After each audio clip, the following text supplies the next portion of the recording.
katoa, nō reira, ko tēnei tapu mea honore, ki te tūamui atu i a koutou katoa, nō reira. Kia koutou ko tau mai nei, ko tēnei kaupapa i tēnei pō, nau mai hara mai. Nau mai hara mai i wainganui a tātou, i wainganui a mātou, te whānau, o te wānanga aronui o Tāmaki Makaurau, tino harikoa mātou, te whānau o tēnei wānanga, ko tau mai nei. I roto i tēnei whare, ki te whakarongo ki te kaupapa o tēnei pō. Kei te hehe ana au mihi atu ki a koutou katoa, ngā tangata o ngā hoe whā, nō reira, kei te mihi atu ki a koutou. Kei te hehe ana au, hei awhina i a koutou, hei whakamahana i o koutou ngākau, o koutou mānawa, nā te mea e hehe ana au, ki te kōrero e pana ki te ingo o te wānanga nei, ko te kete aronui. Ko te kete aronui i roto i te a Māori, he kete mātauranga. Nō reira, ka hara mai koutou i roto i tēnei wānanga, ki te whakakiki o koutou kete. Nō reira, whakakiki e inu mea i koutou te mātauranga, te kōrero, i roto i tēnei pō, i roto i tēnei kaupapa i tēnei wā, nō reira, kia kaha, kia toa, kia maia, kia manoa nui.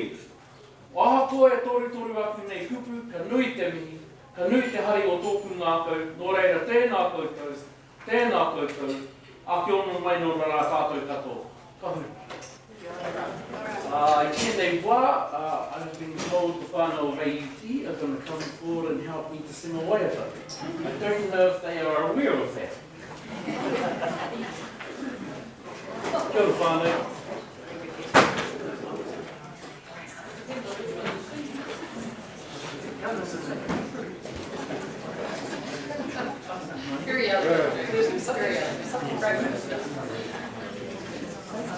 No, we ain't. No, we ain't. No, you yet? Oh.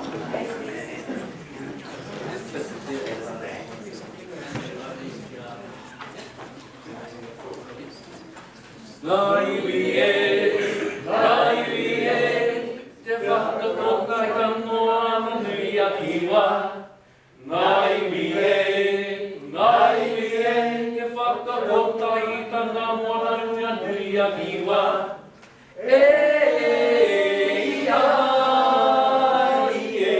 Whakarongo tautoko.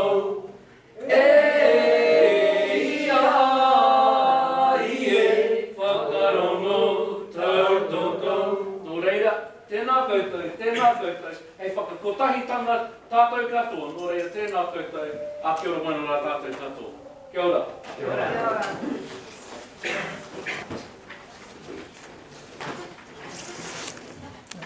Welcome everyone to the UNESCO World Press Freedom Day lecture. My name is Camille Naked and I will be your MC for the night. So few housekeeping rules. In the case of fire, assemble outside the building, just follow David.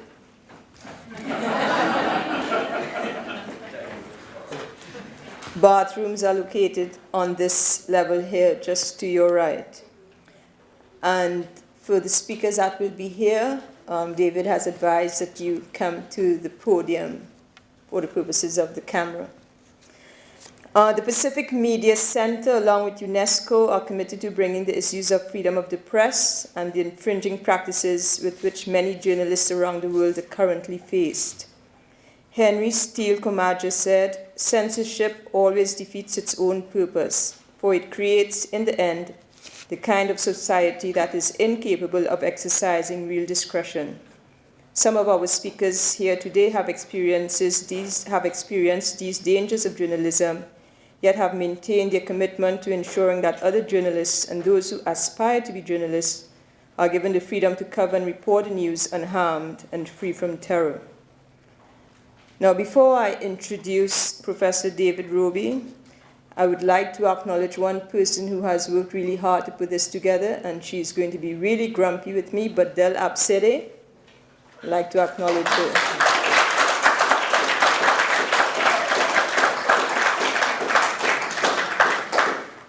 It is my honor to introduce Professor David Roby, Director of the Pacific Media Center, editor of the Pacific Journalism Review, author of several books. The Pacific Media Center has proven itself through David's research and scholarship to to be a place that provides a type of journalism that speaks without fear or favor. So it is my pleasure to introduce David. Thank you, Camille, for that amazing introduction. It's much longer than what I'm going to say.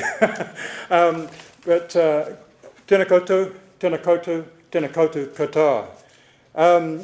Warm greetings from the Pacific Media Centre to our chief guests, Professor Mark Pearson, all our UNESCO colleagues and supporters of world press freedom and free speech. And a particular welcome to Elizabeth Rose, who's the Secretary-General of UNESCO, who's come up especially for this event, and also Susan Isaacs. And she's Senior Advisor to the Communications Program for UNESCO, and it's thanks to them that we've been able to have this event tonight. And I'd also like to thank and welcome Tim Mcbride, who's the Deputy Chair of UNESCO Communications Subcommission, Nigel Horrocks, and Dr. Cheryl Apollo, who's with them tonight. And a special welcome to Octavianus Mota. He's a West Papuan journalist who's in New Zealand this week, and he's here with us tonight. He used to be the Papuan editor, regional editor for Compass, the major daily newspaper in Indonesia, and all their other friends from the industry, media industry, who are here with us tonight. Just before we started this evening, some of you might have noticed that we were running a film, and the reason for that is because students from Griffith University are watching tonight on live streaming, and many others as well. So we thought we'd better put something on to entertain them while we were sort of mingling out there and before we really got started. But just a word for those who saw something of that film. It was called World Press, it's Media Freedom in the Pacific, and it was made by the staff and students of the University of South Pacific for the International Federation of Journalists, but particularly for the UNESCO World Press Freedom Day, and interviewed editors right around the region. It's my privilege to welcome all tonight because as many of you know, the Pacific Media Centre has been very strongly supportive of media freedom in the region for a very long time. And one of the things that's concerned us is that although the UNESCO World Press Freedom Day is celebrated all over the globe, May the 3rd every year, it's taken much more seriously in countries that have an endangered news media than here in a country such as New Zealand, where we tend to take it for granted. So in the South Pacific, Media Freedom Day is taken very, very seriously each year and observed all around the region. Right now in Noniara, in the Solomon Islands, events are happening all around the region as well. Last year we had a panel presentation around media freedom, and that sort of opened up the way for this event tonight. And thank you very much, UNESCO. Thank you very much to the School of Communication Studies. And thank you, Professor Mark Pearson, for coming over for this. Thank you.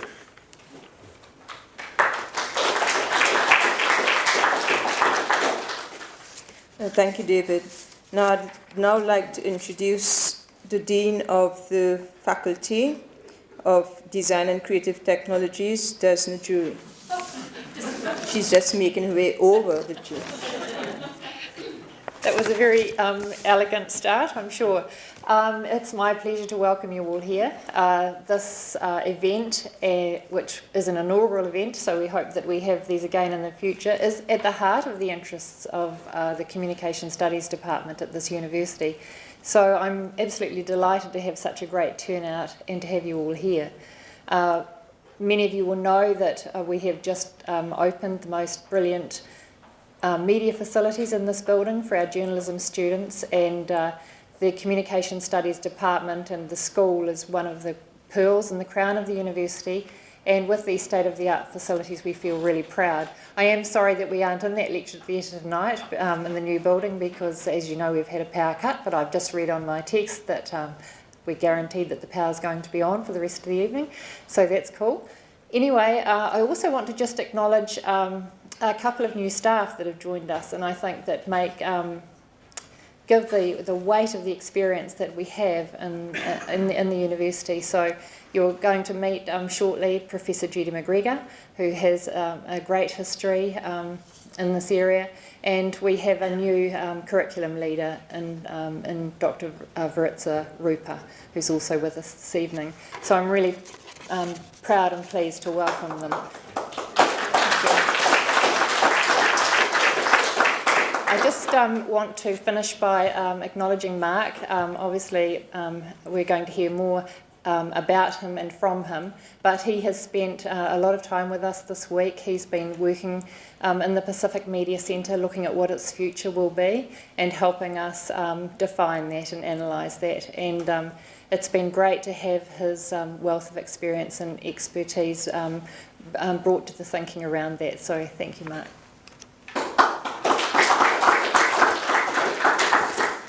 Thank you, Desna. I'd now like to invite Tim Mcbride. As David pointed out, Tim is the Deputy Chair, Communications Subcommission of the New Zealand National Commission for UNESCO.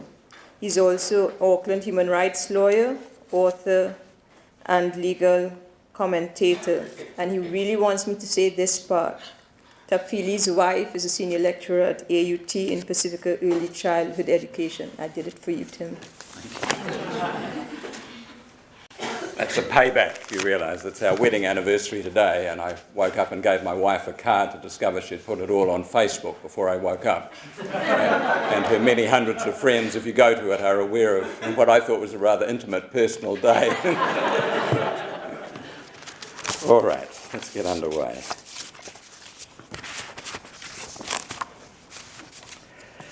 Tēnā koutou, tēnā koutou, tēnā koutou katoa. UNESCO is the only UN agency with a specific mandate to defend freedom of expression and press freedom. And it's one of the organisation's overarching goals.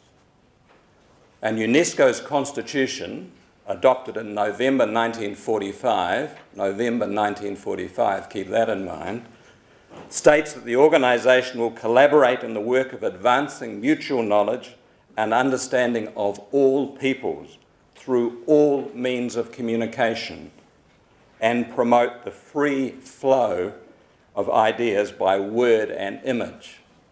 Now, I find those words both remarkable, those uplifting words, remarkable in both their vision and in their relevance to us gathered here today. Today, as you've heard, is World Press Freedom Day. And the date of May the 3rd was chosen to celebrate the historic declaration which was adopted at a UNESCO meeting in Namibia on the 3rd of May 1991. And that declaration states, among other things, that press freedom is only possible in a free, independent, and pluralistic media environment. That, says the declaration, is a precondition for journalists to be safe to practice their craft.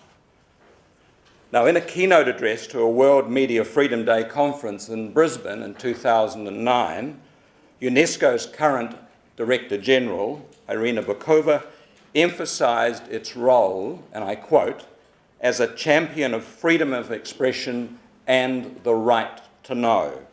These, she said, were indispensable for the attainment of all human rights and fundamental for strengthening democracy. That is a direct quote from the Director General's words. Now, that statement serves to remind us of a number of things. One, coming from my background as a human rights lawyer, that the human right to freedom of expression has two key components. One is the right to seek relevant information. If you cannot get access to relevant information, how can you possibly have an informed view? You can have an uninformed view, or ill-informed view, I should say, but you really need to get access. And the second part is obviously the right to impart information and ideas of any kind through any form of media. Now, her statement also serves to highlight another aspect, that freedom of expression is very much a right from which other rights may flow. Without it, other fundamental human rights, such as your right of freedom of association, to associate with other people, like-minded people, and your right to assemble peacefully, in other words, what we call in New Zealand, your right to protest. If you don't have the right to freedom of expression, how can those rights be exercised effectively? Now, this year, UNESCO's focus on World Media Freedom Day is on ensuring the physical and psychological safety of journalists on all media platforms and addressing the high impunity level of crimes against press freedom. Now, what does that mean? Well, I interpret it as meaning that most people and organisations, state or private, who commit crimes against journalists, and let's not beat about the bush here, this involves murder, assault, kidnapping, disappearances, do not get caught, and if they do get caught, they seldom suffer any meaningful form of punishment. Now, according to UNESCO's Director General, I'm being very careful, I'm using official material wherever possible, over 600 journalists have been killed, and I interpret that as murdered, in the past 10 years. Now, work that out in weeks, folks. That's approximately one journalist a week gets murdered for being a journalist. Last year alone, according to the Director General, 121 journalists were murdered.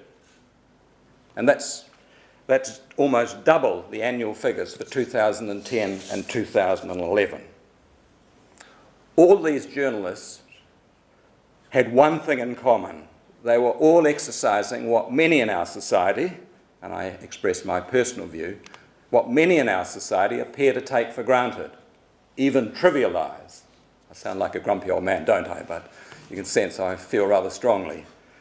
The fundamental right to freedom of expression. These journalists were murdered for simply doing their job.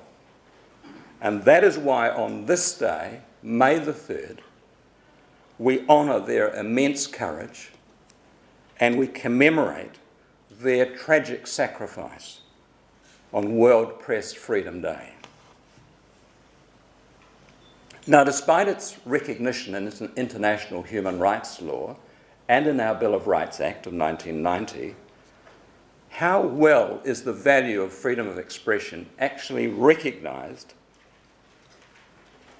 How widely is it recognised and nurtured and protected in our society? Yes, it's there in the law, but in terms of the reality of our day-to-day lives. And if you were asked, what rationale would you give for asserting its importance in our rapidly evolving society? I've always been attracted to the idea that it's essential, among other things, for the discovery of truth, for the exposure of falsehood, to paraphrase rather crudely the great English poet John Milton's noble sentiment. Now, Milton, as I understand it, was confident that in a free and open encounter, truth would prevail.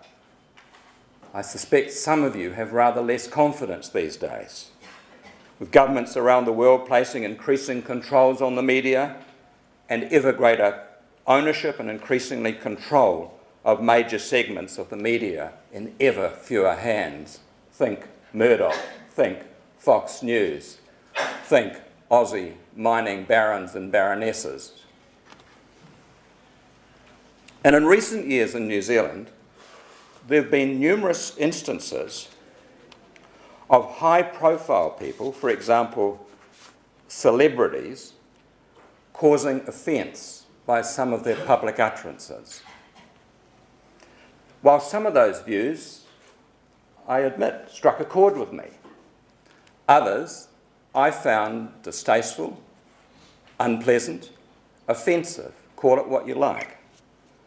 However, when I was tempted to join in a chorus of condemnation, privately at least, I reminded myself just in time, of what freedom of expression is really all about. As George Orwell once said, freedom is the right to tell people what they don't want to hear. And more recently, Noam Chomsky reminded us that if we don't believe in freedom of expression for the people we despise, we don't believe in it at all. You don't have to agree with them. You can have a very strong disagreement with them. As Voltaire said, I disapprove of what you say, but I will defend to the death your right to say it. Now, freedom of expression purists, and there may be a few in this audience, would say that there should be no limitations on its exercise. That's not the case in the US, despite its cherished First Amendment, nor is it the case here. As one of our leading media lawyers said to me recently, believing in the value of freedom of expression is the easy part. The more challenging inquiry is determining just what the justifiable limitations on its exercise should be.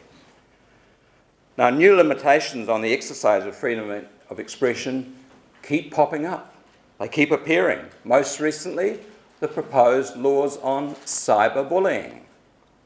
How many of you regard this as a serious issue, sufficiently serious to require a serious legal response? I suspect that for many in this audience, it's the breathtaking potential of the new media that's the subject of their keenest interest. And it's therefore most appropriate that we have a distinguished speaker to speak on the implications of this subject to us tonight.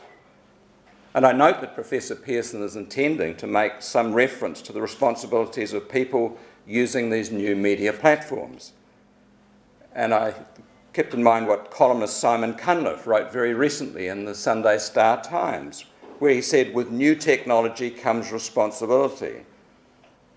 Like it or not, he said, the new media should have boundaries. Something Professor Pearson may wish to debate with us at some stage. What are those boundaries? To conclude, very briefly, just a very brief word about this event is also the inaugural National Commission of UNESCO New Zealand Freedom of Expression Lecture. Our National Commission, and we have our Secretary General with us tonight, for UNESCO has made freedom of expression the highest priority for its communications program. It enthusiastically endorsed a recommendation from its Subcommission on Communications, not to be confused with a certain communications bureau that has been much in the news in recent months, that there be an annual lecture on the value of freedom of expression. And in this regard, I wish to acknowledge, and he's here tonight, hiding at the back somewhere, the persuasive advocacy of our chairperson until recently, leading journalist and author Paul Smith. Our inaugural lecture was to have been held in Christchurch. Then, as we all know, there were a series of devastating earthquakes. The lecture had to be postponed not once but twice. But thanks to Professor Roby and his hard-working team, New Zealand's National Commission for UNESCO and the Pacific Media Centre, working together in partnership, are finally able to stage the inaugural Freedom of Expression lecture on World Press Freedom Day. How timely and appropriate. Thank you.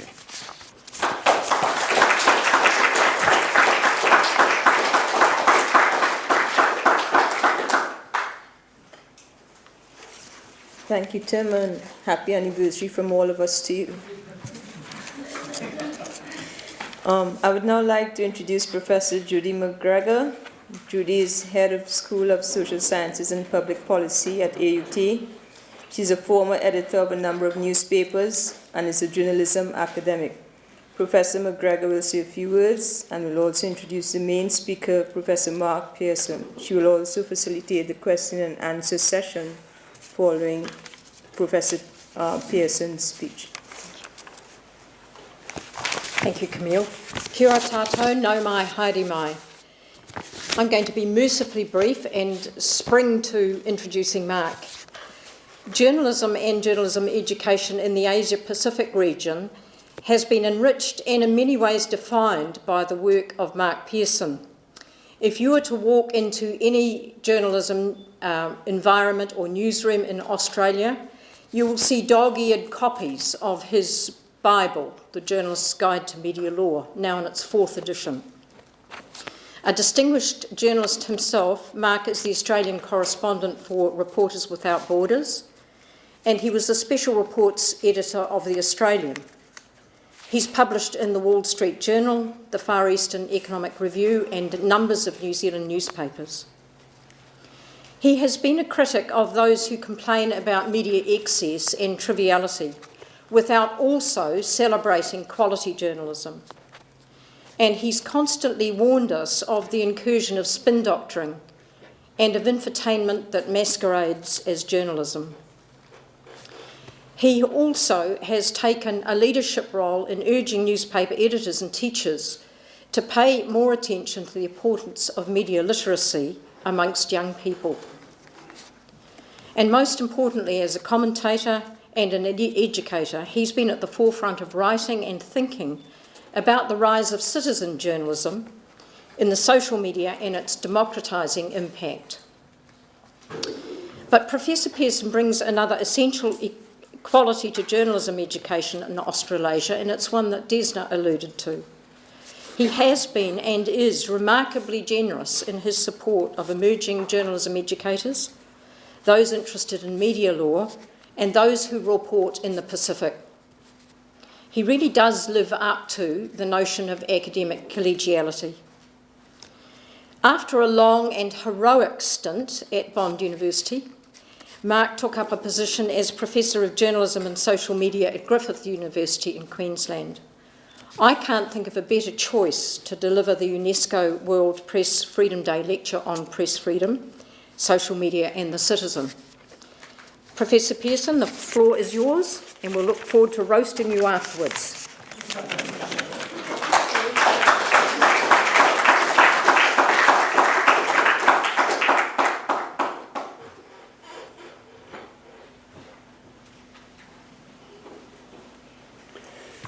Well, thank you, Judy and Tim and my UNESCO colleagues. Firstly, I wish to acknowledge the tangata whenua of Tamaki Mcbride and to thank my hosts here at AUT's Pacific Media Centre and the School of Communication Studies for your hospitality this week. The Pacific region can lay claim to several press freedom warriors over recent decades. It would be a mistake to try to name these individuals in a forum like this because you inevitably leave someone off the list, and they're usually sitting in the very room where you're giving your address. A press freedom warrior is someone who's made a substantial sacrifice in the name of free expression and a free media. For some, that sacrifice has taken the form of physical injury or danger, perhaps even death, as we heard from Tim. According to the Committee to Protect Journalists, more than 100 journalists were actually identifiably murdered in the course of their work internationally last year, and more than 20 have been killed already in 2013. Some were relatively close to home in the Asia-Pacific region, with at least 72 Philippine journalists killed over the past decade. Throughout the Pacific Islands, many others have suffered physical violence or have been imprisoned in recent years because of what they have reported. I also include in my definition of a press freedom warrior those who've suffered in other ways because of their commitment to truth-seeking and truth-telling. Some have been the victims of lawsuits and have had to pay damages to those who've set out to gag them. Others have forsaken lucrative positions in government or public relations so they can continue as Fourth Estate watchdogs in preference to becoming political or corporate lapdogs. We're honoured to be in the company of press freedom warriors in the room today or watching via webcast, and I ask you to join with me in a round of applause to salute them on World Press Freedom Day.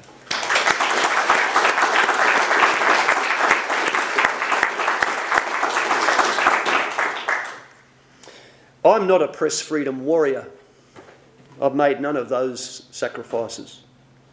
I prefer to describe myself as a press freedom warrior. And for speakers of English as a second language, that's W-O-R-R-I-E-R. I worry, because much of my work has centred upon my public expressions of worry about a continuing array of regulatory, technological, economic, corporate and ethical threats to free expression and a free media. I'll try to address some of these here tonight, and I look forward to some robust discussion afterwards. Before we go too far, however, we need to position the concept of free expression and its offspring, press freedom, in the modern world.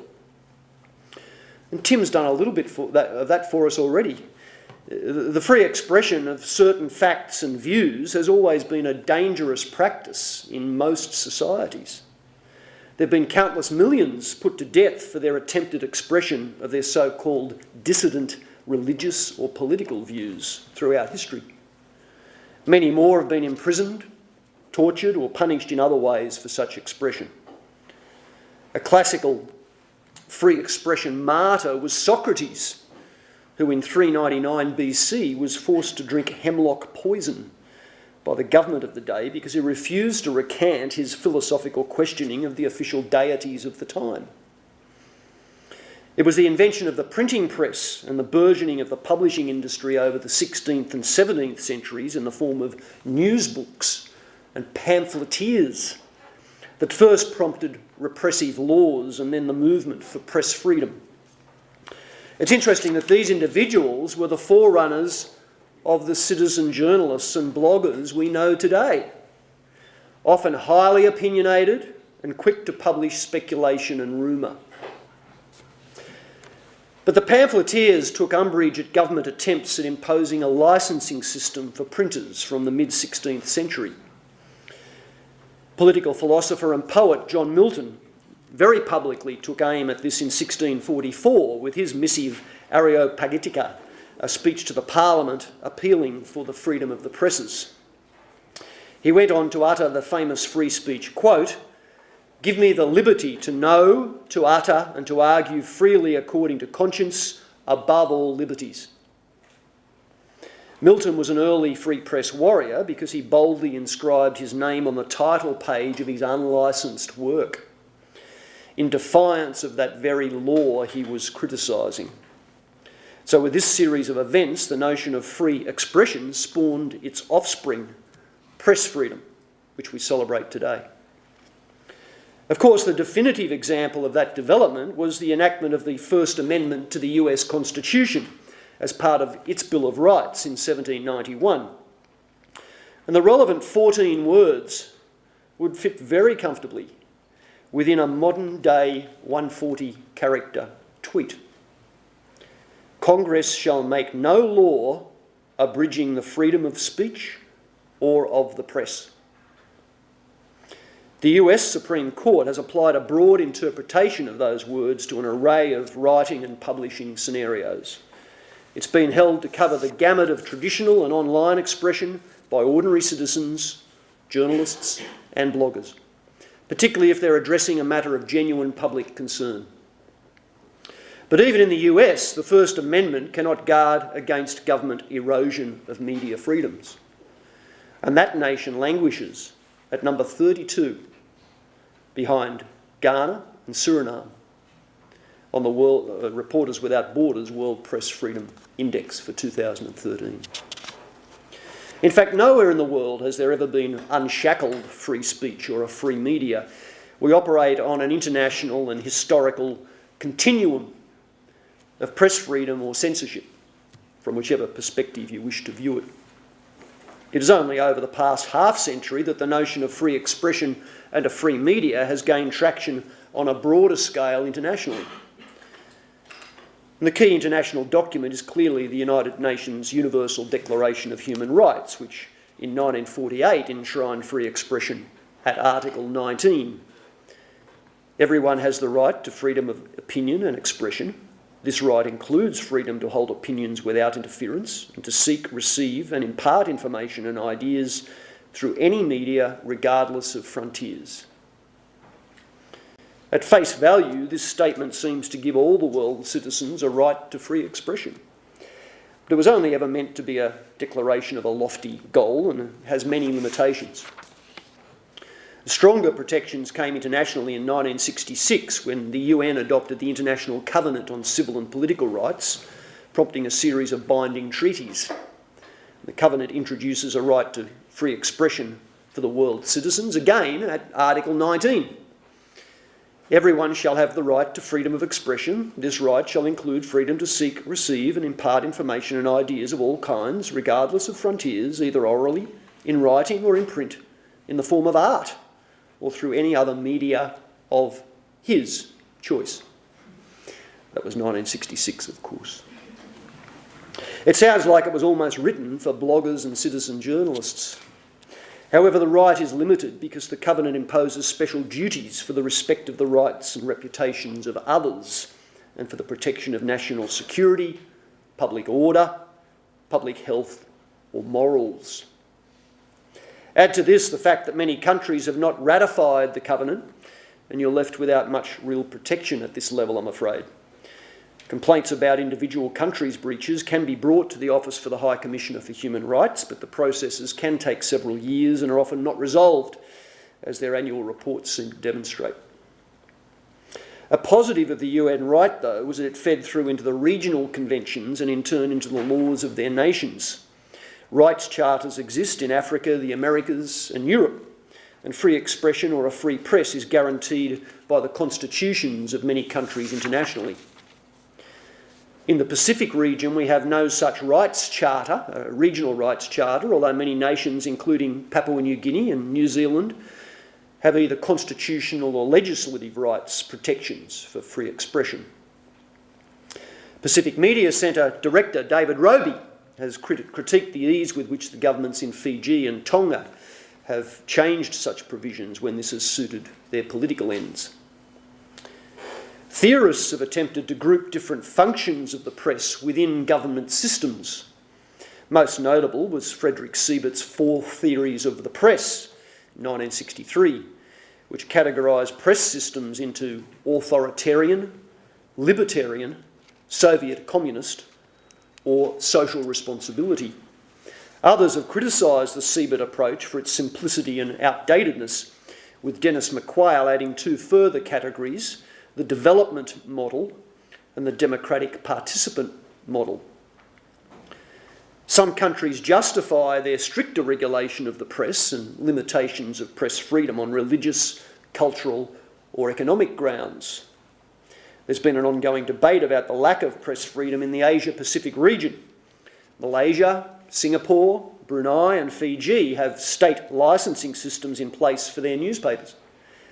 Malaysia also has its Internal Security Act, restricting publications on such topics as the position of rulers, the position of Malays and natives, the status of Malay as the national language, and citizenship. As our former student, Reginald Dutt, I say our former student because both Professor Roby and I have taught this scholar. As Reginald Dutt noted in 2010, Singaporeans have been led to believe that their model of news media suits the interests of their wider society and that the media's role is to support the government in its quest to promote harmony, solidarity, tolerance and prosperity, rather than to question the existing social, political and economic structures. He showed how the Fijian regime had modelled its own approach to media regulation on the Singapore structure in Fiji's Media Industry Development Decree. As a press freedom warrior, my concerns are not limited to Singapore and Fiji. My major worry is the ever-increasing government regulation of media and social media everywhere.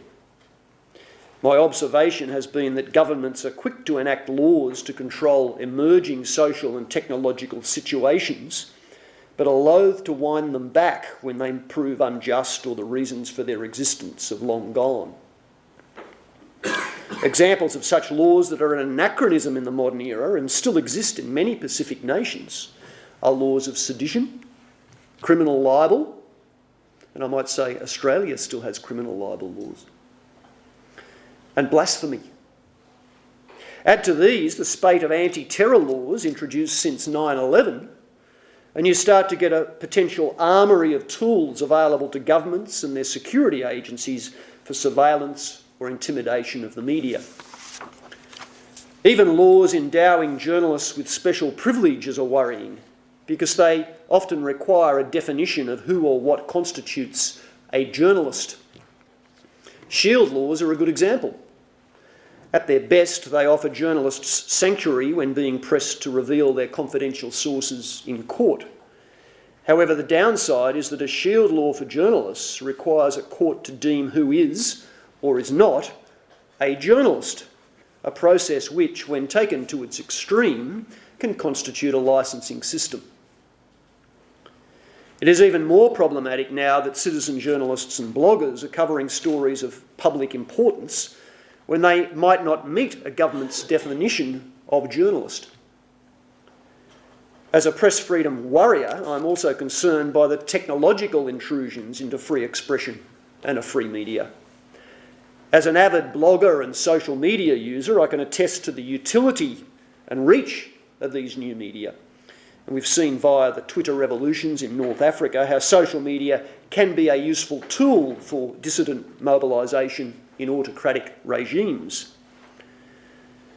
Web 2 communication has further empowered ordinary citizens who can now publish at their whim in the form of blogs, tweets, podcasts, Facebook postings and Instagram and Flickr images. Citizen journalists can crowdsource funding for important stories, and not-for-profits can operate their own news platforms to compete with the legacy media. Yet at the same time, the internet has given audiences and advertisers so many new choices that the financial model of those traditional media is under chronic stress. The important fourth estate journalism, once funded by the so-called rivers of gold in the form of classified advertising in newspapers, has all but lost its funding base. Investigative reporting calling governments to account does not come cheaply. It involves weeks of groundwork by senior journalists, photojournalists and video journalists, and funding of their salaries, travel expenses and equipment. It typically requires further investment in the time of expert editors and production staff. But the former multinational newspaper companies that once funded this investigative enterprise have been shedding staff, rationalising operations and slashing budgets. There's a ripple effect through the Pacific of the impact of such measures in major Australian, New Zealand and North American newsrooms. It's not just their domestic investigative reportage that suffers, but also their international reportage and foreign correspondence. This means the policies of governments in Pacific Island nations are exposed to less international scrutiny, and that breaking news is more likely to be covered on the cheap by so-called parachute journalists who fly in and out to report in a superficial way. An unfortunate byproduct of this, the financial demise of big media, is that they no longer have the deep pockets to fund the lobbying for media freedom that they've conducted over recent decades. Tighter budgets means less funding for submissions to government opposing media threats, appeals to higher courts on points of law and free press principle, and a greater tendency to settle out of court to reduce court costs and potential exposure to higher damages. Bloggers and citizen journalists are left stranded without the resources to defend legal threats unless they can garner the support of a union or an international NGO. I might say some of these, including RSF, do have some insurance schemes. Another downside to the technological revolution is the level of surveillance of the journalistic enterprise available to governments and their agencies. Anti-terror laws introduced internationally and modelled on the US Patriot Act typically give intelligence agencies unprecedented powers to monitor the communications of all citizens. There's also an inordinate level of surveillance, logging and tracking technologies in use in the private sector, often held in computer clouds or multinational corporate servers in jurisdictions subject to search and seizure powers of foreign governments. This has disturbing implications for journalists' protection of their confidential sources, typically government or corporate whistleblowers who risk their reputations, jobs and even lives if they reveal information to reporters. I blogged recently asking whether the Watergate investigation could happen in this modern surveillance era because it was premised upon the absolute confidentiality of the White House source known as Deep Throat, who recently revealed himself as FBI executive Mark Felt. Well, if that was happening today rather than 40 years ago, the Washington Post reporters Carl Bernstein and Bob Woodward and their secret source would have to contend with geolocational tracking of their phones and vehicles, toll point capture of their motorway entries and exits, easily accessible phone, email and social media records, CCTV in private and public places, and facial recognition in other people's images, perhaps posted to Facebook. The use of new technologies like drones, which have been used for military purposes, but my colleague David Goldman, who writes for Oxford University Press in Media Law, has been examining their use in the media context. Drones and Google Glass. Hands up those in the room who've seen Google Glass or its preview trailer. Only 2 or 3, so the rest of you really need to have a look at that. It could be a monumental flop within a year, or this time next year everyone in this room might be wearing a little piece of perspex on their eye, which is interactive, it can film what's happening here, it can allow communication via social media, have geolocational facility, all of those things you get on your smartphone can be on a little piece of perspex there. And that's the idea of Google Glass. Google it and you'll see. Well, these drones and Google Glass will equip journalists with significant news gathering capabilities, but will at the same time risk further compromising the identities of their confidential sources. All this might sound terribly pessimistic, but despite my press freedom warrior status, I'm actually an inherent optimist, although probably not quite as hopeful as the stated theme for today's UNESCO World Press Freedom Day, Safe to Speak, Securing Freedom of Expression for all in all media. While we might aim to secure the ideal of freedom of expression in all media, it can only ever be an aspiration, of course. There's always a looming threat of censorship in even the most liberal societies. Perhaps it's time for a new approach to media ethics and regulation, and certainly to the education of young journalists. While I don't approve of the Malaysian, Singaporean and Fijian application of the development model I mentioned earlier, I'm not sure the libertarian model, strongly identified with the British and US media in the 20th century, is the only workable approach. Winston Churchill once described democracy as the least worst option. Is the libertarian model of press freedom also the least worst option? Or can we have press freedom within some other system of regulation, certainly within some other ethical context, implying some different ethical framework for truth-seeking and truth-telling? There's no doubt that press freedom is entrenched in the libertarian traditions of Western democracies, and it's sometimes seen as another feature of colonialism that has been imposed upon societies, including those here in the Pacific, as a compulsory add-on to democracy. But that implies that truth-seeking and truth-telling can only be part of Western culture, and that is clearly not the case. My very first academic article in 1987 took up the issue of information sharing in Indigenous Australian societies and questioned whether the techniques of modern journalism were well suited to interviewing and reporting upon Indigenous issues. Information exchange in Australian Indigenous societies had cultural implications related to the status of the parties involved, and the period of time allowed for the communication process. Veteran New Zealand journalism educator Murray Masterton had already noted codes of practice within Samoan society, where in some situations it was even a taboo to ask a question of an individual with a higher social status. Countering that, Samoa also had the tradition of the revered tusitala, or storyteller, the name conferred on the great author Robert Louis Stevenson when he lived there for the 4 years before his death in 1894. It was an esteemed position in society. Papuan tribal societies also valued communication highly and can in some ways be seen as the consummate news reporters through their use of the garamut and the smaller kundu drum to send clear and simple messages across hilltops and through dense jungle. However, journalists in Papua New Guinea face challenges through their own cultural practices of wontok and payback, which imply both an obligation to members of their own social network and retribution against others for wrongs done to their kin. It renders the roles of whistleblower and investigative reporter even more isolating and socially reprehensible, despite a clear constitutional guarantee of media freedom in that nation's constitution.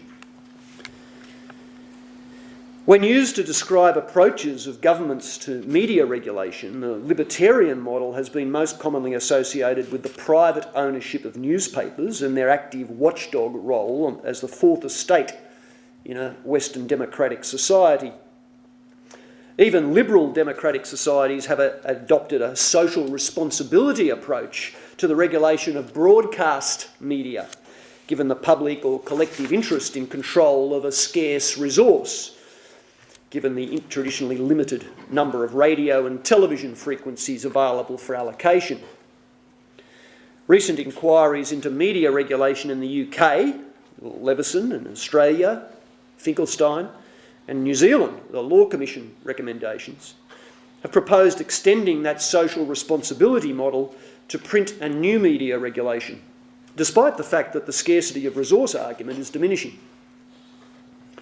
Rather than taking a libertarian approach and reducing the government regulation of the broadcasters because the frequency, scarcity and media concentration arguments are diminishing, the reform bodies have recommended mechanisms to bring newspaper companies within the ambit of stronger government control. Their motivation for doing so stems from public angst and subsequent political pressure over a litany of unethical breaches of citizens' privacy over several years, culminating in the News of the World scandal in the UK with an undoubted ripple effect here in the former colonies. I'm at grave risk of oversimplifying this important issue because many other factors are at play, including some less serious ethical breaches by the media in both Australia and New Zealand. These have been evidence of mainstream media owners using their powerful interests for political and commercial expediency, and the important public policy challenge facing regulators in an era of multi-platform convergence and citizen-generated content. So press systems and ethical frameworks are on the agenda in all societies, and we're challenged to accommodate free expression and its close relative press freedom within new technological and cultural contexts. If we're to stick with a libertarian model and continue with light touch media regulation by governments, we clearly need more meaningful ethical guidelines than the ones that do not always seem to work in mainstream journalism. David Roby's been among those exploring how a peace journalism model could be applied to the reporting of conflict in the South Pacific and to the education of journalists in this region. It requires a deeper understanding of the context and causes of a conflict, a commitment to ensuring the views of all sides are reported, comments from those condemning any violence, reducing emphasis on blame or ethnicity, and offering suggestions for solutions. He's also drawn some Pacific cultural elements into his proposed model. This kind of approach has great merit, and I'm currently examining ways it might be extended to a new framework for reporting more generally, by implementing some of the key principles of the world's great religions in a secular context. When you look closely at Christianity, Islam, Hinduism, Confucianism and Buddhism, you find common moral and ethical principles that we might reasonably expect journalists to follow in their work, including all those attributes of peace journalism identified by Roby. The Dalai Lama's recent book, Beyond Religion, explores how core ethical values can offer a sound moral framework for modern society in a secular way, while accommodating diverse religious views and cultural traditions. I believe this sits well with a modern trend to apply basic principles of mindfulness and compassion to a range of human endeavours. It seems to have been quite the trend in the US and Britain in recent years. Zen this, mindfulness that.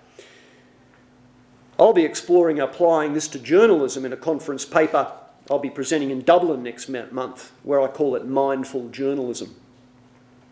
It suggests we should educate journalists, serious bloggers and citizen journalists to adopt a mindful approach to their news and commentary, which requires a reflection upon the implications of their truth-seeking and truth-telling as a routine part of the process. They'd be prompted to pause and think carefully about the consequences of their reportage and commentary for the stakeholders involved, including their audiences. Truth-seeking and truth-telling would still be the primary goal, but only after gauging the social good that might come from doing so. The recent inquiries into poor journalism ethics have demonstrated that journalism within the libertarian model appears to have lost its moral compass, and we need to recapture this. Even today, young people choose journalism as a career with a view to make a difference in society. Like teaching and nursing, the choice of the occupation of truth-seeking and truth-telling in our societies has an element of a mission or a calling about it. And I mean this in a secular rather than a religious way, of course. A deep sense of social responsibility to expose wrongdoing and injustice and to facilitate the exchange of ideas on important social issues. All societies need their tusitalas, their storytellers, in whatever form they may take. With the advent of citizen journalism and the widespread use of social media, we can no longer claim this as the exclusive preserve of journalism and journalists. Social media and blogging seem to have spawned an era of the new super pamphleteer, the ordinary citizen with the power to disseminate news and commentary internationally in an instant. We are quickly losing the distinction between journalists and other communicators, accelerated by the fact that their traditional employers are forcing journalists into the blogosphere as the old model suffers under the strain. Journalists' codes of ethics have long been associated with the traditional mainstream media and have usually been documented and administered by unions or professional associations. But we now have many ordinary citizens producing the reportage and commentary that was once the preserve of those who called themselves journalists. We need new ethical codes of practice that are inclusive of these new serious bloggers and citizen journalists. The printing press spawned free expression's offspring, the right to press freedom, as pamphleteers fought censorship by governments in the ensuing centuries. Events are unfolding much more quickly now. It would be an historic irony and a monumental shame if press freedom met its demise through the sheer pace of irresponsible truth-seeking and truth-telling today. Our challenge is to educate our fellow citizens on the mindful use of this fragile freedom before their elected representatives take further steps to erode it. Thank you.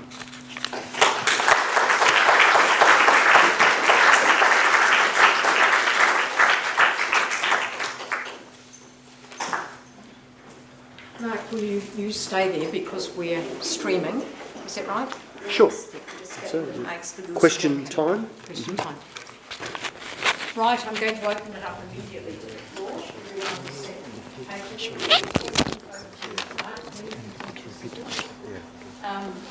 I don't see a hand immediately, I'll have to right up the back. Go for the My journalism academic colleagues have questions, so I'm sure I'm about to be under the rule. Journalism, right. Really enjoyed it. Is there a microphone there available for the question? I'll speak rather more loudly so you can... No, sorry I guys. think you actually need it on a microphone. No, there's no microphone per here, so. Otherwise, I'll just repeat the question. Yes, yeah, repeat the question, yeah. Camille. Go, Wayne, and we'll repeat the question. I'll repeat the question, Wayne. I'll give my... That's not putting on the mic. Wayne, just say the question and I'll repeat it to my advantage. I'm talking about the Boston bombing Boston bombings? and how a candidate, or who the bombers might have been, was identified through citizen journalism combined with crowdsourcing. Those ways of identifying the person responsible got it all wrong. And if you follow the trajectory of that story, what you've really got is anti-journalism. Even the most basic elements of putting together a journalistic story were not followed there. So clearly, social media has the capacity to undermine the principles and practices of journalism as well as advance them. So my question to you is, which way is social media going? Is it more likely at the moment to undermine the principles of journalism in the case that I've described, or is it more likely to advance them? Well, thank you very much. It was an excellent question around the Boston bombings and the fact that some suspects were identified wrongly in the early stages of the investigation. So some people still live today with the stigma of having been photographed and identified via so-called citizen journalism, or at least via social media capture and dissemination of their images. And so their reputations were very badly damaged and obviously caused huge torment to them as individuals. Actually, through that whole episode, my greater regret was that a major US newspaper picked that up and published it. So I think that was more of a concern than the social media rumour mongering and the spread within social media about it. And the reason for that is that I think if the traditional media has any hope of surviving into this new area, it has to distinguish itself through its verification, its checking mechanisms, its attribution mechanisms, and just holding back slightly on publication while it does all of those traditional journalism, makes those traditional journalistic efforts. And then people, through education and social media literacy, will turn to traditional media as the authoritative source. They'll see those sorts of rumours, they'll realise rumours circulate in social media, and then they'll turn to the authoritative source for confirmation. This time, if they turn to that particular title, there could have been more than one, I'm aware of at least one major title, then they got the wrong thing confirmed. And to my mind, that's a death signal for traditional journalism if they join the rabble with their non-journalistic methods. There's much more we could debate about that, but thanks for the question. Philip? Yes, I'd like to support everything my colleague has said. I would like to ask you, though, there's a whole question that you've raised about what is a journalist. Once upon a time in another life, when I was editor of the North Queensland Register, a paper famous for its coverage of cows and sugarcane, we had the then equivalent of bloggers. We had stringers who sent in stories and photos of gymkhanas from Mount Isa and other places, but we subbed their copy, we cropped their photographs. My question to you is, how on earth are we to prevent news organisations running foolishness like this if we don't impose controls and take care of things? How do we live in an age when the BBC on its world news page says, oh look, are you there? Tell us what's happening, send us your pictures, without any apparent sense of making sure that it's right or wrong? How do we, in an age like this, where there are bloggers look at somebody, say in the UK, like the Dido Forks blog, which looks like, you know, an innocent political blog with a gentleman who writes about strong ties to the Tory party. How on earth do you expect to control this in an age when, for what we used to call the bosses when we belonged to unions, look at bloggers and citizen journalism and simply see it as a way of getting rid of the professionals and the trained journalists and replacing them with gossip and photographs of exciting acts? Well, thanks, Philip. There are so many issues there in that question, as they say on the Australian program Q&A. I'll take that as a comment. But breaking through the comments, a lot of your question was to do with user-generated content and the speed and willingness with which mainstream news organisations just simply showcase unchecked, unverified user-generated content, and even go out and plonk it into their mainstream material when they haven't even got the permission of people to use their Facebook images or whatever. So they just sort of it's a cut and paste, or it's a showcase of user-generated material. Well, frankly, I think this is a mistake taking it that far by the mainstream news organisations, because anyone can have that level of content using an interface on their device that allows them to showcase, say, a hashtag on a Twitter feed. They can just then view it that way rather than go to the mainstream media. So I guess it comes down to journalistic practices and shaping those practices. What they're trying to do, of course, is this big thing of be part of the conversation, or at least on some occasions, host the conversation within their site. But I think they're facing a losing battle, and part of our fallout of traditional media will be those who are actually giving something quite different and new and verified and credible will be the ones who survive. In the interest of gender equity, is there a female question that I can go to? I can't think of someone more qualified, Judy, to insist on a little bit of gender equity. That's right. Sorry, there was a question. Yeah. I mean, again, it's perhaps a comment, but it might be something that you have greater insights on. But I was reading about WikiLeaks, and putting the Julian Assange character aside, what I realised is that WikiLeaks was really destroyed by 3 or 4 major corporations that were able to undermine the impact of WikiLeaks by closing economic sources, by closing down servers. So I mean, to some degree, I feel there's an illusion that all this chatter is democratic, but when it really, when the push comes to shove, increasingly the consolidation of ownership, particularly of the kind of underbelly, I'm not even talking about, you know, traditional media or not, it's kind of it was something like Google, it was, or maybe, I mean, I may be talking about MasterCard, Apple, I mean, it's just a handful of corporations that were able to kind of, in a sense, stop WikiLeaks, and its example, I suppose, of whistleblowing. But I just wonder that from a media law perspective, you knew any more about that. Well, while I wrote a recent book on like taking an international look at media law, including some analysis of WikiLeaks, I certainly don't claim to be a global expert in this area. You raise a lot of issues, and the question is related to WikiLeaks and effectively the multinational boycotting of donations to WikiLeaks, which really crippled the organisation in the wake of the release of the tranches of documents. So it starved the organisation of funding. But WikiLeaks is such an enormous story, it's dangerous for me to go too far into a public discussion about that, because undoubtedly there'll be people who are polarised one side or the other in this debate.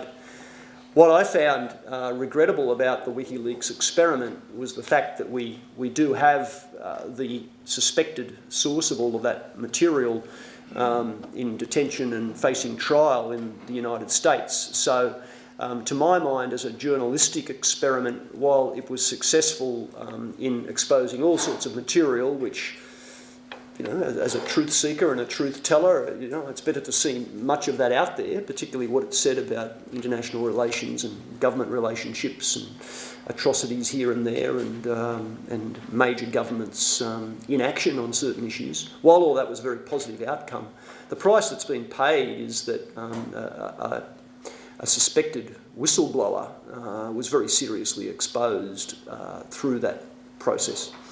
And I wonder whether, coming back to Wayne's point with I mean, Assange has been celebrated, given journalism awards and all sorts of things, but the question is still out there as to whether he is actually a journalist. It seems sometimes he's willing to take that title and other times not. But if he's some kind of uber journalist, then that basic source protection, I think, has been an issue because one wonders whether the proper measures have been taken to protect the confidentiality of that off-the-record individual. But thank you, good question. Okay. Yes. Yes, go. Hi, Mike. I'm Jeff from the Pacific Media Center. I'd just like to take you to the Pacific. You mentioned about Fiji as well, culture, the education. You mentioned about the laws and the constitution there. It's quite interesting because when you look at the Pacific, they are still there. They haven't moved. You know what I mean? They haven't moved. When we talk about press freedom, it's like the name of the club. It's like the social club where the journalists belong to that club. So what about those on the other side? They haven't joined that.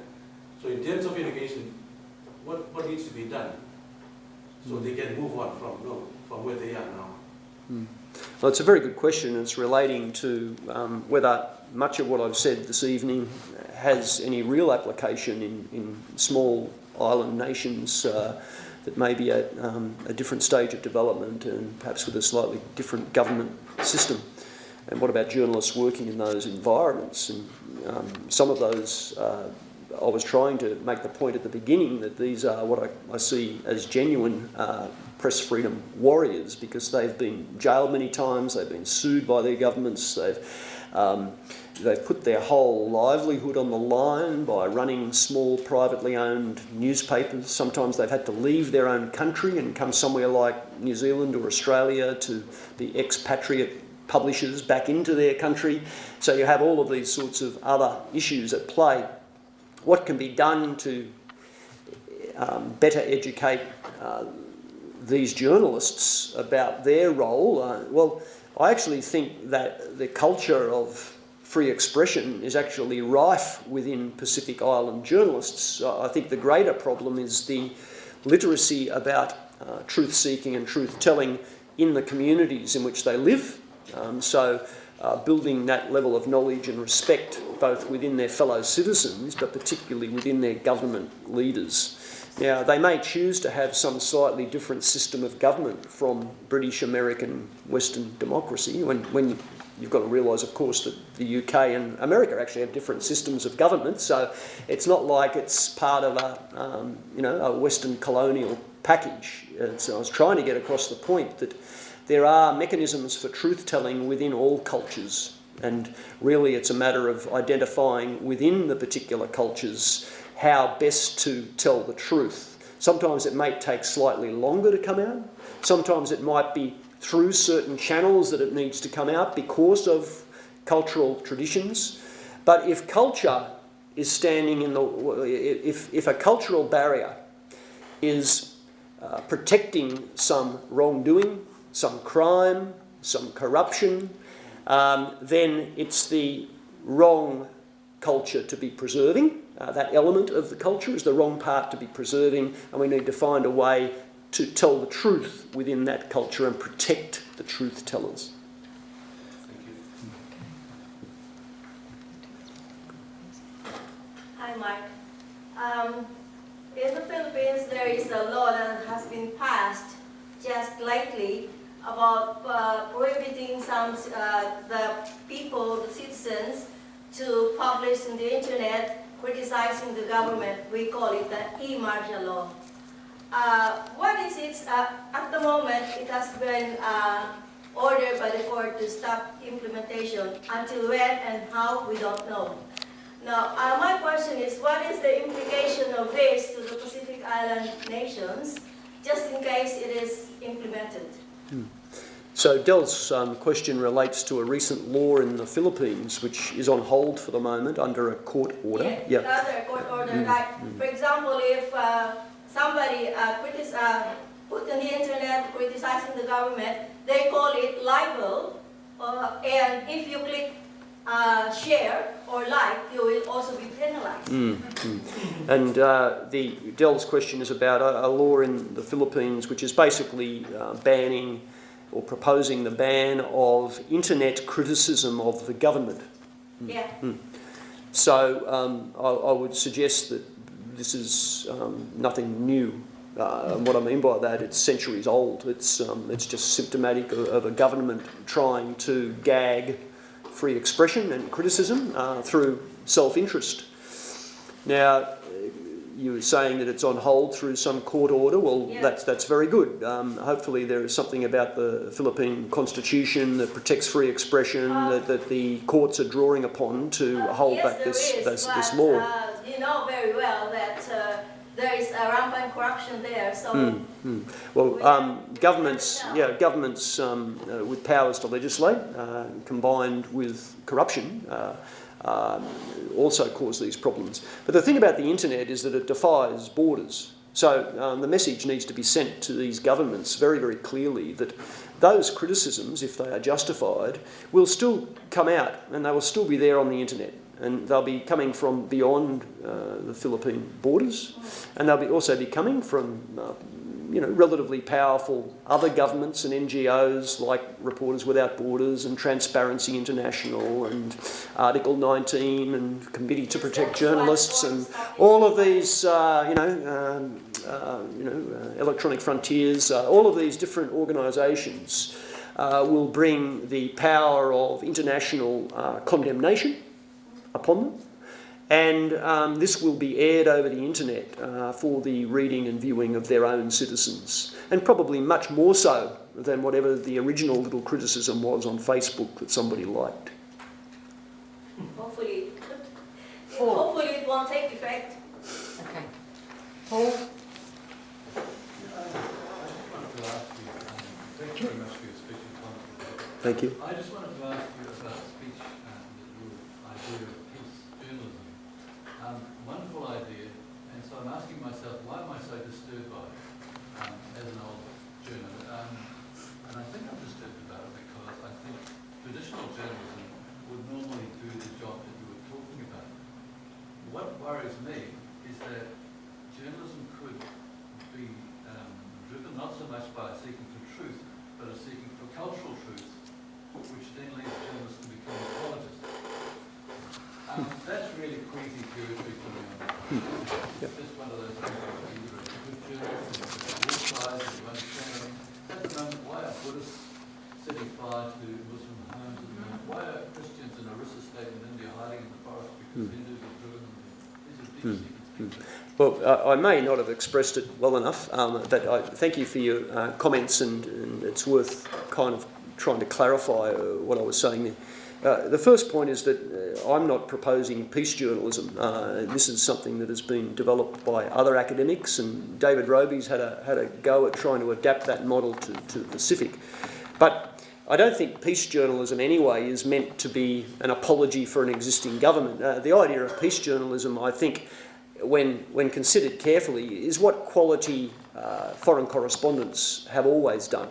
It's basically going in, trying to get a mosaic of viewpoints, giving a voice to those who are trying to solve the conflict rather than just highlighting the warmongering comments of the two sides that are speaking against each other, and quoting directly the often racist or culturally inappropriate things they might be saying about the other.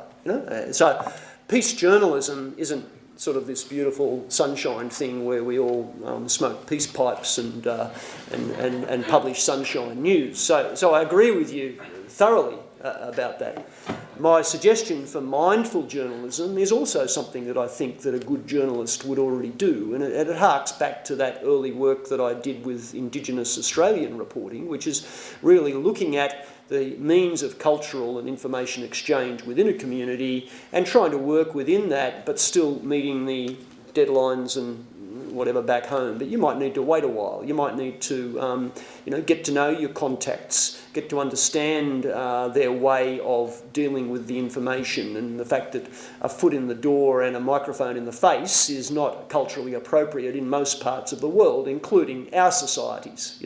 So it's basically, as academics, we're idealists. We're trying to find some new way both of understanding issues, but also of getting the whites of the eyes of our students and trying to find something that appeals to them that gives a different perspective. So mindful journalism is just simply pausing, thinking about the interests of others and what the implications of this story will be, but getting the truth out there if there's some public good that's coming from that. And it would mean that the News of the World reporting would not have happened, because a mindful reflection upon what they were actually doing through those, the surveillance and so on they were doing. Pardon?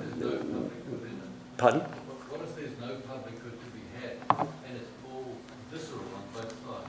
What if that happens to mindful journalism? Well, there's a fundamental public good in the exchange of ideas. So. And in the free flow of information in society. So the question there is, what if there is no public good that can come from something? I guess if there's no public good at all that can come from something and it's going to damage society badly, then we would reconsider it very carefully before we published it. Okay, now we've got a crop. I'm going to go for another gender equity question. The lady on to the left, yeah, thanks. Hi, Mark. Anna, a student at the Pacific Media Centre. I just want to ask you, how relevant do you think press freedom really is to the large groups of people who are normally ignored and marginalised by the press? Namely the poor and the working class, workers who go on strike. Most of the time, their stories are ignored or they're covered very superficially.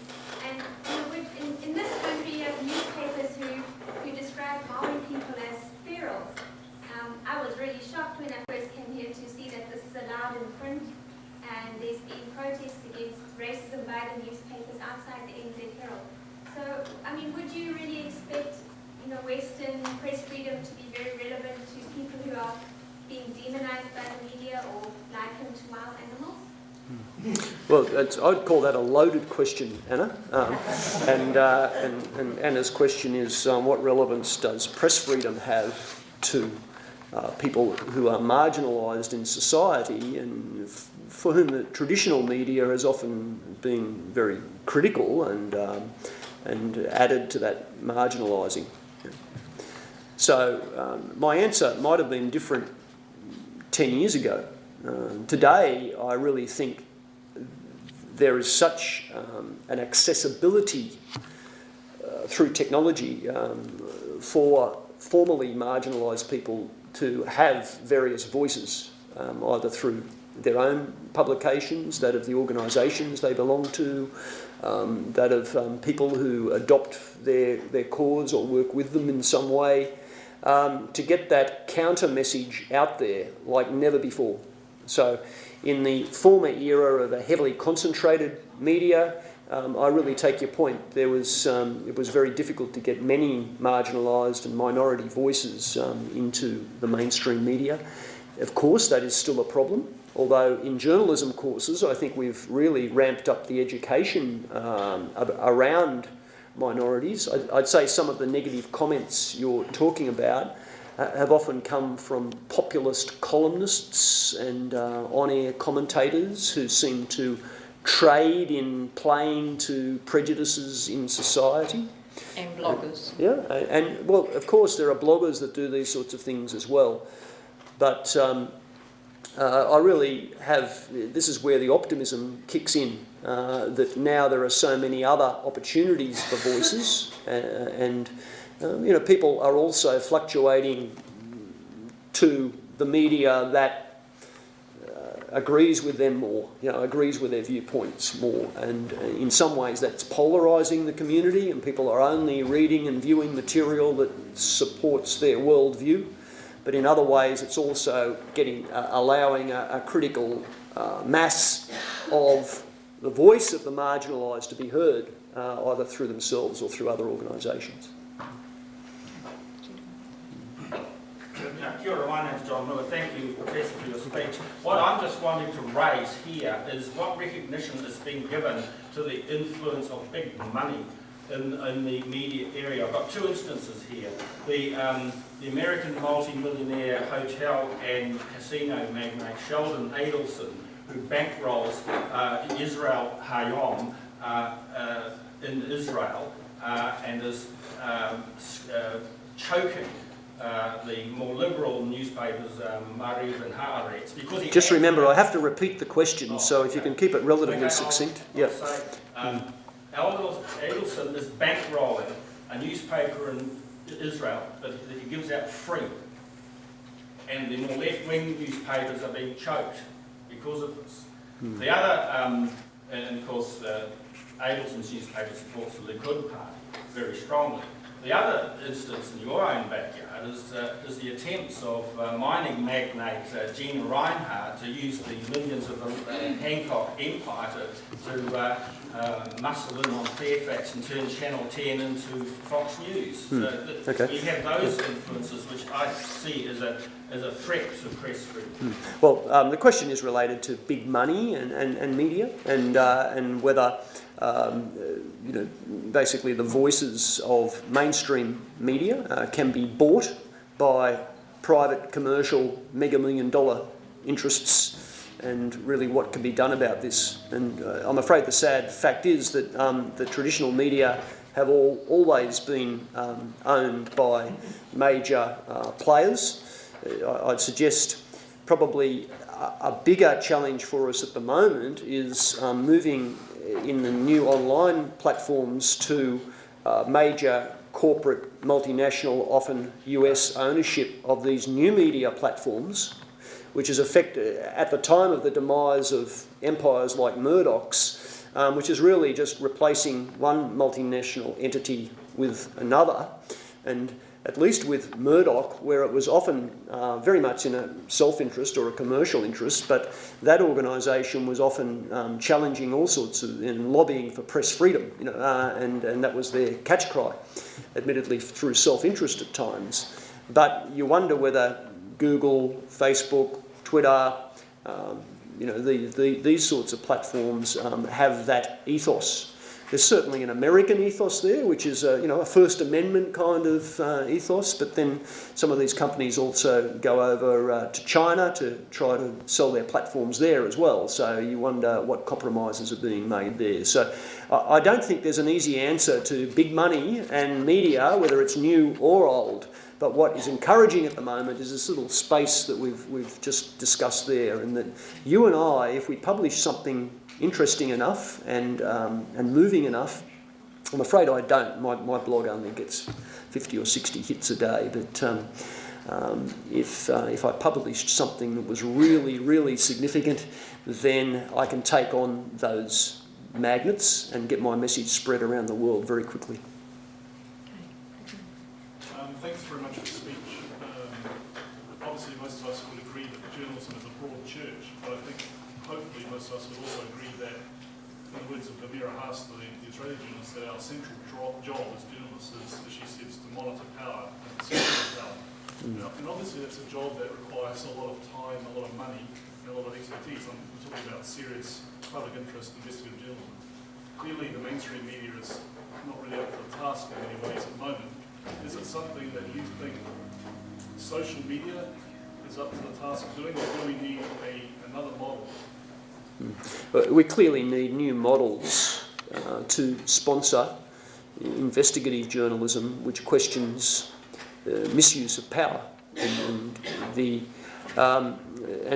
we're trying to develop those models. I mean, we have the Guardian newspaper based around a not-for-profit trust, that is seems to be a workable model, although they seem to be losing a lot of money as well. We have the pro-publica model in the US. We've got all sorts of crowdsource operations. One good thing about journalism courses is we've actually got some very good journalism, including that going on here at this institution, which is publicly funded but independent and critical. So, and you've got thousands of these throughout the world.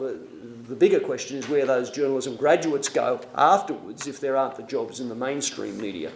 So I don't have the answer to the new profit model. I'm sure if I did, I could retire to the Bahamas myself, having sold it to the, those dangerous corporate interests. But nevertheless, I'm encouraged by some of these more collaborative efforts. I think to get those endowments and the public sponsorship and the, the independent trusts, the broader public needs a better appreciation of free expression as a human right. And I'm not sure, I think we've been resting on our laurels. I'm not sure that's happened. And it's really up to us, the people who are interested, to come along tonight to go out there and talk about the importance of free expression and barbecues and in their own communications. Mark, you haven't commented on public service broadcasting in any shape or form yet. Is that dead, is it, for you as a model that we should sustain and retain and enhance and invest in? The question is that I haven't commented on public service broadcasting and whether I think that's dead as a model.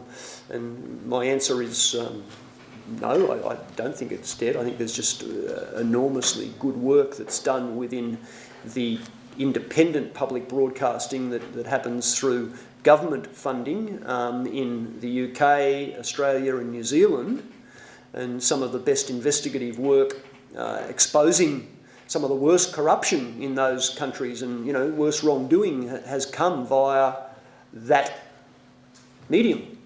It is also, unfortunately, in some Pacific Island and other countries, public broadcasting has a different meaning, and that is a voice of the government, and it's actually a propaganda tool in some other countries. In fact, people come from some of those countries and from China and just can't quite get their head around the ABC or the BBC and these sorts of models. You're telling me a government funds criticism of it? How does this happen?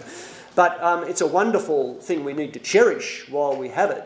But unfortunately, the world is not in that great an economic state, and I can't see bucket loads of money being poured into the public broadcasters. I think their history in recent decades has been a continual history of cutback, and it may be an exception here, but I don't think so. And therefore, we need to look to these other models to step up and provide other investigative reportage. Camille, how are we going? You're good. I wanted to ask a question. Right. Mark, thank you very much for your address. You talked about freedom of the press and usually you're looking at less democratic countries. But I want to bring it back to the so-called democratic countries, and I wonder about the wisdom and the fairness of advocating for press freedom for already very powerful institutions such as the media that then turns around and tries to constrain the freedoms of those who have a different opinion to them and who also are out there promoting a very conservative agenda or an agenda that suits their particular perspective. Why would we want freedom for that? And Camille has a very good question. Why would we want freedom of the press in Western democracies when so often that is giving freedom to a voice that marginalises and disempowers others and promotes the corporate vested interests of the media companies that get that freedom? Yep. And my answer is probably Winston Churchill's comment that it's really the best worst system in that as soon as we take a step to take that away from those powerful interests, how do we distinguish them from those who might be smaller organisations, perhaps the independents, the ones that are under these other funding models? You can't have a free Guardian newspaper but not a free London Sun, I'm afraid. Oh, Richard. I just wanted to pick up on what Camille said. I'm Richard Cummins, for those of you who don't know me. And I was Radio New Zealand Pacific Issues correspondent. When it comes to the mainstream, and I'm picking up on Philip's comment, he talked about it, and Wayne said also that it might be the right way.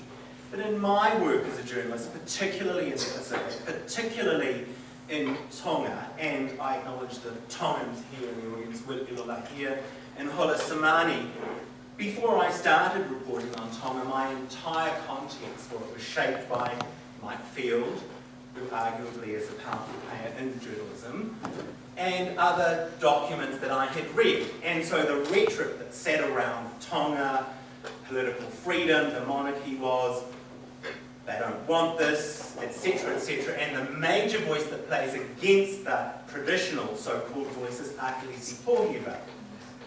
I'm pondering whether or not the mainstream media perhaps needs to go back and do a little investigation of its own so-called voice of authority.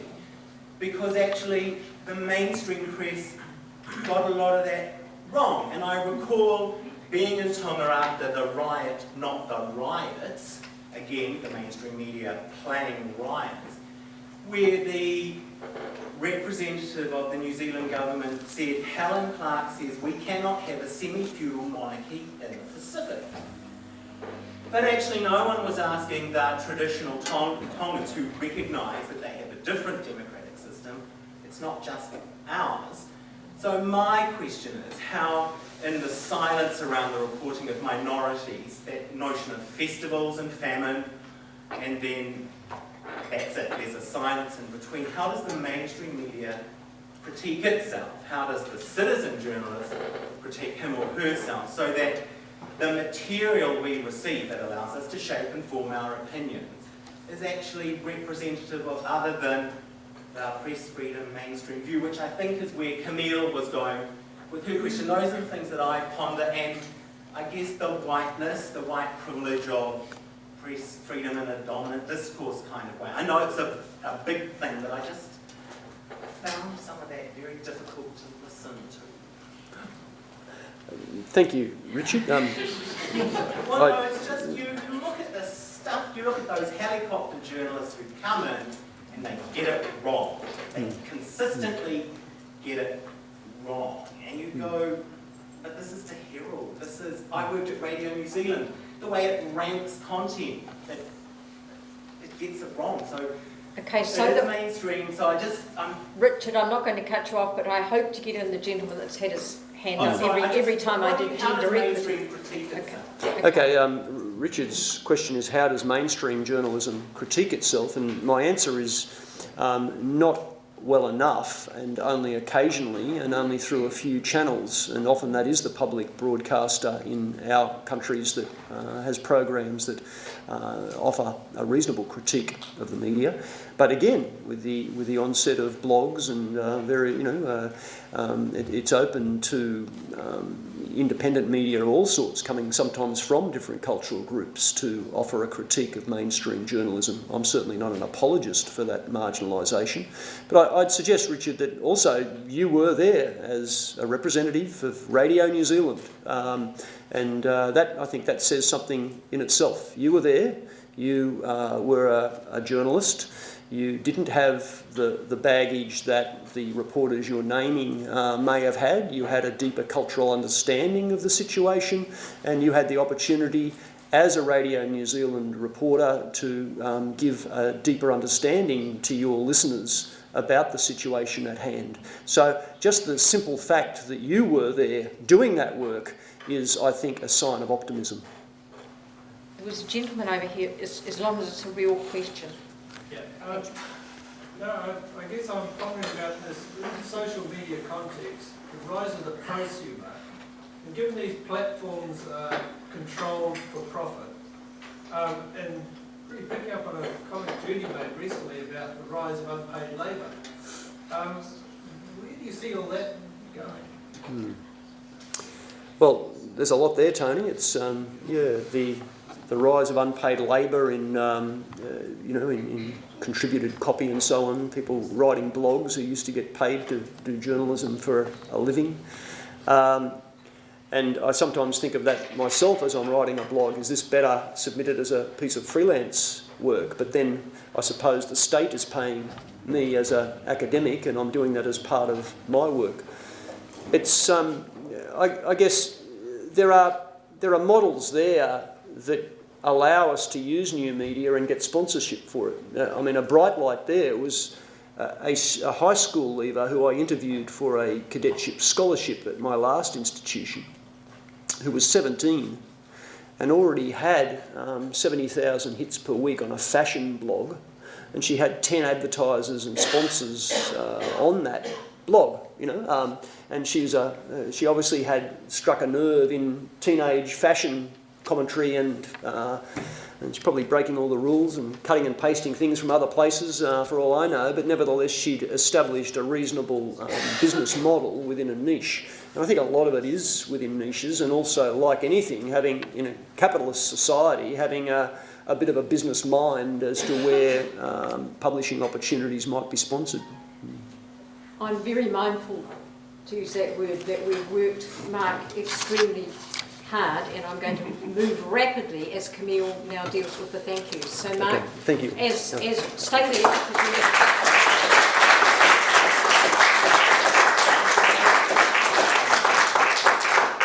and we'd also like to thank the excellent moderation from Judy Macgregor, because I know of no one else who would get women the voice to notice that women need to ask the questions, and she also asked some very pertinent questions. So thank you very much, Mark. Thank you very much, Judy. Now we have a meal offer to present to Professor Pearson by King Chadwick. Right. On behalf of all the freedom warriors, the press freedom warriors, the Tutsi tellers, the truth seekers, the truth tellers, journalists and aspiring journalists, I extend a warm thank you to you, Professor Pearson, and to Professor Macgregor. Thank you very much.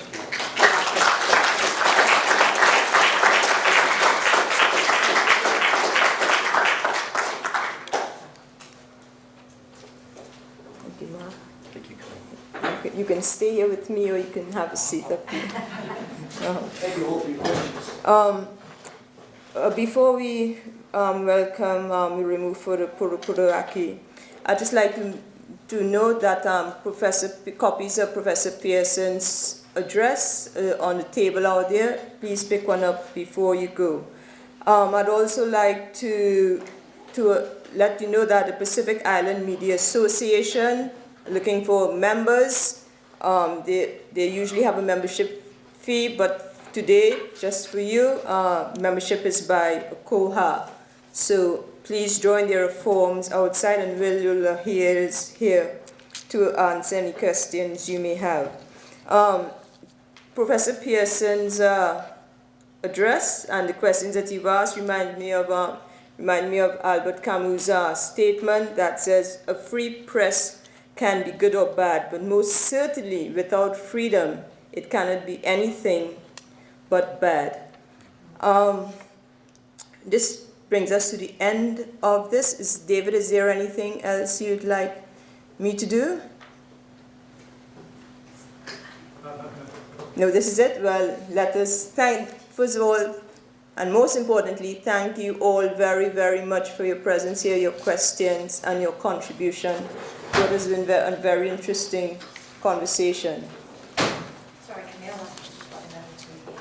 Camille. Right. Everybody like 2 more presentations to make to Tim Mcbride.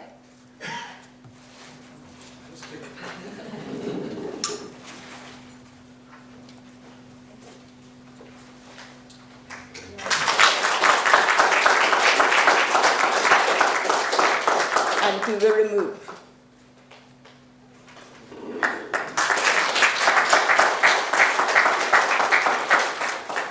Over to you now, we'll remove. Thank you very much, everyone. Not too fast, Camille, and a small token of our appreciation.